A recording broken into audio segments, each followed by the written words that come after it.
ನಮಸ್ಕಾರ, ನೀವು ನೋಡ್ತಾ ಇದ್ದೀರಾ ರಿಪಬ್ಲಿಕ್ ಕನ್ನಡ. ನಾನು ನಾಗೇಂದ್ರ ಬಾಬು, ನನ್ನೊಂದಿಗೆ ನನ್ನ ಸಹೋದರಿ ನಿಕೇಶ್ ಕೊಠಾರಿ ಕೂಡ ಜಾಯ್ನ್ ಆಗಿದ್ದಾರೆ. ಒಂದು ಕಡೆ ಫಂಗಲ್ ಎಫೆಕ್ಟ್ ಯಾವ ರೀತಿಯಾಗಿದೆ ಅಂತ ಪ್ರತಿಯೊಬ್ಬರು ಕೂಡ ಅನುಭವಿಸ್ತಿದ್ದಾರೆ. ಥಂಡ ಹೊಡಿತಾ ಇದೆ ಸಿಲಿಕಾನ್ ಸಿಟಿ. ಇದರ ನಡುವೆ BJP ಪಾಳ್ಯದಲ್ಲಿ ಅದೇ ರೀತಿಯಾಗಿ ಯಾವ ರೀತಿಯಾಗಿ ಜಿಟಿ ಮಳೆ ಆಗ್ತಿದೆಯೋ ಅದೇ ರೀತಿಯಾಗಿ ಸ್ವಲ್ಪ ಈಗ ಬಣ ಬಡಿದಾಟ ಹೆಚ್ಚಾಗ್ತಾನೆ ಇದೆ. ಅದು ಯಾವ ಮಟ್ಟಿಗೆ ಅಂತಂದರೆ ಉಚ್ಚಾಟನೆ ಮಾಡುವ ಹಂತಕ್ಕೆ ಹೋಗಿ ತಲುಪಿದೆ. BJPಯ 36 ಜಿಲ್ಲಾಧ್ಯಕ್ಷರಿಂದ ಒಂದು ಪತ್ರವನ್ನು ಬರೆಯಲಾಗಿದೆ, ಮನವಿ ಪತ್ರವನ್ನು. ತರುಣ್ ಚುಗ್ ಅವರಿಗೆ ಮನವಿ ಪತ್ರವನ್ನು ಸಲ್ಲಿಸಿದ್ದಾರೆ. ಶಾಸಕ ಬಸನಗೌಡ ಪಾಟೀಲ್ ಯತ್ನಾಳ್ ವಿರುದ್ಧ ಕ್ರಮ ಆಗಲೇಬೇಕು, ಉಚ್ಚಾಟನೆ ಮಾಡಿ ಅಂತೇಳಿ ಪತ್ರವನ್ನು ಬರೆದಿದ್ದಾರೆ. ಯತ್ನಾಳ್ ವಿರುದ್ಧ ಉಚ್ಚಾಟನೆಯ ಕೂಗು ಜೋರಾಗಿ ಕೇಳಿ ಬರ್ತಾ ಇದೆ. ಒಂದು ಕಡೆ ಬೆಂಗಳೂರಿನ BJP ಕಚೇರಿಯಲ್ಲಿ ಸಭೆ ನಡೀತಾ ಇದ್ರೆ, ಮತ್ತೊಂದು ಕಡೆ ದೆಹಲಿಯಲ್ಲಿ ರೆಬಲ್ಸ್ ಟೀಮ್ ಖಾಸಗಿ ಹೋಟೆಲ್ನಲ್ಲಿ ಮೀಟಿಂಗ್ ಮಾಡ್ತಾ ಇದ್ದಾರೆ. ನೋಡಿ, ಇಲ್ಲಿ ದೃಶ್ಯಾವಳಿಯಲ್ಲಿ ಗಮನಿಸ್ತಾ ಇದ್ದೀರಿ. BJP ಕಚೇರಿಯಲ್ಲಿ ವಿಪಕ್ಷ ನಾಯಕ ಆರ್ ಅಶೋಕ್ ಅವರಿದ್ದಾರೆ, MLC CT ರವಿ ಅವರಿದ್ದಾರೆ, ಅನೇಕ BJP ನಾಯಕರೆಲ್ಲರೂ ಕೂಡ ಭಾಗಿಯಾಗಿದ್ದಾರೆ. ಒಂದು ಕಡೆ, ಮತ್ತೊಂದು ಕಡೆ ದೆಹಲಿಯಲ್ಲಿ ರೆಬಲ್ಸ್ ಟೀಮ್ ಬಿಡುಬಿಟ್ಟಿದೆ. ರಮೇಶ್ ಜಾರಕಿಹೊಳಿ, ಇವರ ಜೊತೆಲಿ ಅರವಿಂದ್ ಲಿಂಬಾವಳಿ, ಸಂತೋಷ್, ಇವರೆಲ್ಲ ಅಲ್ಲಿದ್ದಾರೆ.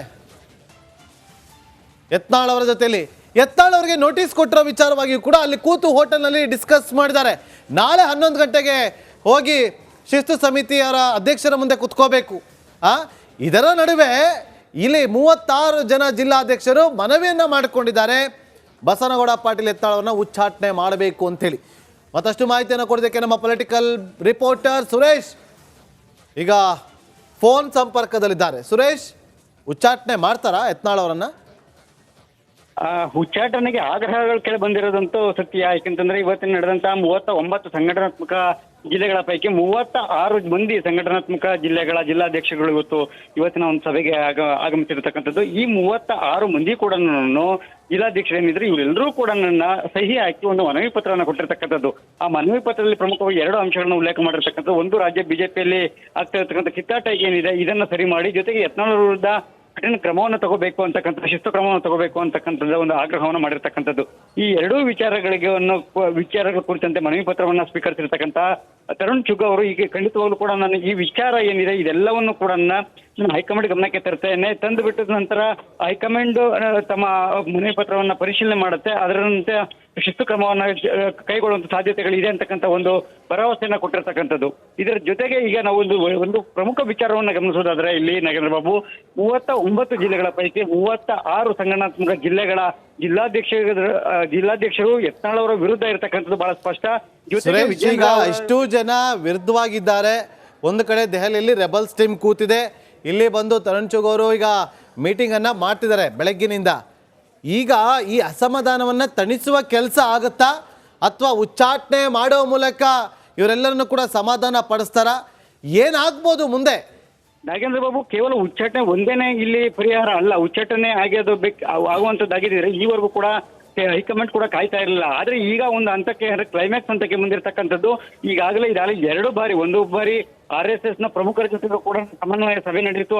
ಅದಕ್ಕೂ ಕೂಡ ಡೋಂಟ್ ಕೇರ್ ಸಂಘ ಪರಿವಾರದ ನಾಯಕರ ಒಂದು ಮಾತಿಗೆನೆ ಸಡ್ಡೊಡೆದು ಮತ್ತೆ ರೆಬಲ್ ಆಗಿ ಮತ್ತೆ ವಕ್ಫ್ ವಿರುದ್ಧ ಇರ್ಬೋದು, ರಾಜ್ಯಾಧ್ಯಕ್ಷರ ವಿರುದ್ಧ ತಿರುಗಿಡುವಂತಹ ಕೆಲಸ ಆಗಿರ್ತಕ್ಕಂಥ ಈಗಾಗಲೇ ಎತ್ಕೊಂಡಿರ್ತಕ್ಕಂಥದ್ದು.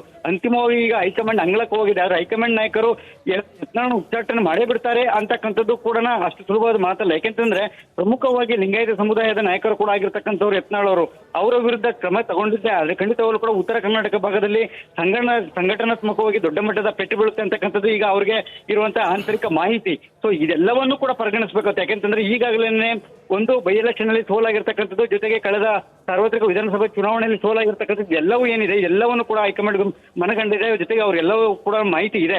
ಅವರ ವಾದಗಳು ಕೂಡ ಒಂದಷ್ಟು ಬಹಳ ಬಲವಾಗಿರ್ತಕ್ಕಂಥದ್ದು. ಜೊತೆಗೆ ಅವರ ಪರವಾಗಿರ್ತಕ್ಕಂತಹ ಉತ್ತರ ಕರ್ನಾಟಕದ ಅವರ ಒಂದಷ್ಟು ಫ್ಯಾನ್ಸ್ ಫಾಲೋಯರ್ಸ್ ಇರ್ಬೋದು, ಹಾಗೇನೆ ಏನು ಒಂದು ಹಿಂದೂ ಫೈರ್ ಬ್ರ್ಯಾಂಡ್ ಅಂತಕ್ಕಂಥ ಒಂದು ಇದನ್ನ ಇಟ್ಕೊಂಡಿದ್ದಾರೆ. ಅದಕ್ಕೆ ಒಂದಿಷ್ಟು ಧಕ್ಕೆ ಅಂದ್ರೆ ಅದೆಲ್ಲವನ್ನು ಕೂಡ ಪರಿಗಣಿಸಿರ್ತಕ್ಕಂಥ ಹೈಕಮಾಂಡ್ ನಾಯಕರು ಸಹಜವಾಗಿ ಒಂದಷ್ಟು ಏಕಾಏಕಿ ಉಚ್ಚಾಟನೆಗೆ ಯಾರೂ ಕೂಡ ನಿರ್ಧಾರವನ್ನು ತೆಗೆದುಕೊಳ್ಳೋದಿಲ್ಲ. ಆದಷ್ಟು ಕೂಡ ಈ ಸಮಸ್ಯೆಯನ್ನು ಸರಿ ಮಾಡುವಂತದ್ದು, ಅಥವಾ ಯತ್ನಾಳ್ ಅವರಿಗೆ ಮತ್ತೊಂದು ಯಾವ್ದಾದ್ರು ರಾಜ್ಯ BJPಯಲ್ಲಿ ಏನಾದ್ರು ಒಂದು ಕೋರ್ ಕಮಿಟಿ ಸದಸ್ಯರಿರ್ಬೋದು, ಯಾವ್ದಾದ್ರು ಒಂದು ಪ್ರಮುಖವಾದಂತಹ ಒಂದು ಹುದ್ದೆಯನ್ನು ಕೊಡುವ ಮೂಲಕ ಒಂದಷ್ಟು ಸಮಾಧಾನ ಪಡಿಸುವಂತ ಸಾಧ್ಯತೆಗಳಿದೆ. ಅಂತಿಮವಾಗಿ ಹೈಕಮಾಂಡ್ ನಾಯಕರ ನಿರ್ಧಾರ ಏನು ಅನ್ನೋದನ್ನ ನಮಸ್ಕಾರ, ನೀವು ನೋಡ್ತಾ ಇದ್ದೀರಾ ರಿಪಬ್ಲಿಕ್ ಕನ್ನಡ. ನಾನು ನಾಗೇಂದ್ರ ಬಾಬು, ನನ್ನೊಂದಿಗೆ ನನ್ನ ಸಹೋದರಿ ನಿಕೇಶ್ ಕೊಠಾರಿ ಕೂಡ ಜಾಯ್ನ್ ಆಗಿದ್ದಾರೆ. ಒಂದು ಕಡೆ ಫೆಂಗಲ್ ಎಫೆಕ್ಟ್ ಯಾವ ರೀತಿಯಾಗಿದೆ ಅಂತ ಪ್ರತಿಯೊಬ್ಬರು ಕೂಡ ಅನುಭವಿಸ್ತಿದ್ದಾರೆ. ಥಂಡ ಹೊಡಿತಾ ಇದೆ ಸಿಲಿಕಾನ್ ಸಿಟಿ. ಇದರ ನಡುವೆ BJP ಪಾಳ್ಯದಲ್ಲಿ ಅದೇ ರೀತಿಯಾಗಿ ಯಾವ ರೀತಿಯಾಗಿ ಜಿಟಿ ಮಳೆ ಆಗ್ತಿದೆಯೋ ಅದೇ ರೀತಿಯಾಗಿ ಸ್ವಲ್ಪ ಈಗ ಬಣ ಬಡಿದಾಟ ಹೆಚ್ಚಾಗ್ತಾನೆ ಇದೆ. ಅದು ಯಾವ ಮಟ್ಟಿಗೆ ಅಂತಂದರೆ ಉಚ್ಚಾಟನೆ ಮಾಡುವ ಹಂತಕ್ಕೆ ಹೋಗಿ ತಲುಪಿದೆ. BJPಯ 36 ಜಿಲ್ಲಾಧ್ಯಕ್ಷರಿಂದ ಒಂದು ಪತ್ರವನ್ನು ಬರೆಯಲಾಗಿದೆ, ಮನವಿ ಪತ್ರವನ್ನು. ತರುಣ್ ಚುಗ್ ಅವರಿಗೆ ಮನವಿ ಪತ್ರವನ್ನು ಸಲ್ಲಿಸಿದ್ದಾರೆ. ಶಾಸಕ ಬಸನಗೌಡ ಪಾಟೀಲ್ ಯತ್ನಾಳ್ ವಿರುದ್ಧ ಕ್ರಮ ಆಗಲೇಬೇಕು, ಉಚ್ಚಾಟನೆ ಮಾಡಿ ಅಂತೇಳಿ ಪತ್ರವನ್ನು ಬರೆದಿದ್ದಾರೆ. ಯತ್ನಾಳ್ ವಿರುದ್ಧ ಉಚ್ಚಾಟನೆಯ ಕೂಗು ಜೋರಾಗಿ ಕೇಳಿ ಬರ್ತಾ ಇದೆ. ಒಂದು ಕಡೆ ಬೆಂಗಳೂರಿನ BJP ಕಚೇರಿಯಲ್ಲಿ ಸಭೆ ನಡೀತಾ ಇದ್ರೆ, ಮತ್ತೊಂದು ಕಡೆ ದೆಹಲಿಯಲ್ಲಿ ರೆಬಲ್ಸ್ ಟೀಮ್ ಖಾಸಗಿ ಹೋಟೆಲ್ನಲ್ಲಿ ಮೀಟಿಂಗ್ ಮಾಡ್ತಾ ಇದ್ದಾರೆ. ನೋಡಿ, ಇಲ್ಲಿ ದೃಶ್ಯಾವಳಿಯಲ್ಲಿ ಗಮನಿಸ್ತಾ ಇದ್ದೀರಿ. BJP ಕಚೇರಿಯಲ್ಲಿ ವಿಪಕ್ಷ ನಾಯಕ ಆರ್ ಅಶೋಕ್ ಅವರಿದ್ದಾರೆ, MLC CT ರವಿ ಇದ್ದಾರೆ, ಅನೇಕ BJP ನಾಯಕರೆಲ್ಲರೂ ಕೂಡ ಭಾಗಿಯಾಗಿದ್ದಾರೆ. ಒಂದು ಕಡೆ, ಮತ್ತೊಂದು ಕಡೆ ದೆಹಲಿಯಲ್ಲಿ ರೆಬಲ್ಸ್ ಟೀಮ್ ಬೀಡು ಬಿಟ್ಟಿದೆ. ರಮೇಶ್ ಜಾರಕಿಹೊಳಿ, ಇವರ ಜೊತೆಲಿ ಅರವಿಂದ್ ಲಿಂಬಾವಳಿ, ಸಂತೋಷ್, ಇವರೆಲ್ಲ ಅಲ್ಲಿದ್ದಾರೆ. ಯತ್ನಾಳ್ ಅವರ ಜೊತೆಲಿ ಯತ್ನಾಳ್ ಅವರಿಗೆ ನೋಟಿಸ್ ಕೊಟ್ಟಿರೋ ವಿಚಾರವಾಗಿಯೂ ಕೂಡ ಅಲ್ಲಿ ಕೂತು ಹೋಟೆಲ್ನಲ್ಲಿ ಡಿಸ್ಕಸ್ ಮಾಡಿದ್ದಾರೆ. ನಾಳೆ 11 ಗಂಟೆಗೆ ಹೋಗಿ ಶಿಸ್ತು ಸಮಿತಿಯವರ ಅಧ್ಯಕ್ಷರ ಮುಂದೆ ಕುತ್ಕೋಬೇಕು. ಇದರ ನಡುವೆ ಇಲ್ಲಿ 36 ಜನ ಜಿಲ್ಲಾಧ್ಯಕ್ಷರು ಮನವಿಯನ್ನು ಮಾಡಿಕೊಂಡಿದ್ದಾರೆ, ಬಸನಗೌಡ ಪಾಟೀಲ್ ಯತ್ನಾಳ್ ಅವರನ್ನ ಉಚ್ಚಾಟನೆ ಮಾಡಬೇಕು ಅಂತೇಳಿ. ಮತ್ತಷ್ಟು ಮಾಹಿತಿಯನ್ನು ಕೊಡೋದಕ್ಕೆ ನಮ್ಮ ಪೊಲಿಟಿಕಲ್ ರಿಪೋರ್ಟರ್ ಸುರೇಶ್ ಈಗ ಫೋನ್ ಸಂಪರ್ಕದಲ್ಲಿದ್ದಾರೆ. ಸುರೇಶ್, ಉಚ್ಚಾಟನೆ ಮಾಡ್ತಾರಾ ಯತ್ನಾಳ್ ಅವರನ್ನ? ಉಚ್ಚಾಟನೆಗೆ ಆಗ್ರಹಗಳು ಕೇಳಿ ಬಂದಿರೋದಂತೂ ಸತ್ಯ. ಯಾಕೆಂತಂದ್ರೆ ಇವತ್ತಿನ ನಡೆದಂತಹ 39 ಸಂಘಟನಾತ್ಮಕ ಜಿಲ್ಲೆಗಳ ಪೈಕಿ 36 ಮಂದಿ ಸಂಘಟನಾತ್ಮಕ ಜಿಲ್ಲಾಧ್ಯಕ್ಷಗಳು ಇವತ್ತಿನ ಒಂದು ಸಭೆಗೆ ಆಗಮಿಸಿರತಕ್ಕಂಥದ್ದು. ಈ 36 ಮಂದಿ ಕೂಡ ಜಿಲ್ಲಾಧ್ಯಕ್ಷರೇನಿದ್ರು ಇವರೆಲ್ಲರೂ ಕೂಡ ನನ್ನ ಸಹಿ ಹಾಕಿ ಒಂದು ಮನವಿ ಪತ್ರವನ್ನು ಕೊಟ್ಟಿರ್ತಕ್ಕಂಥದ್ದು.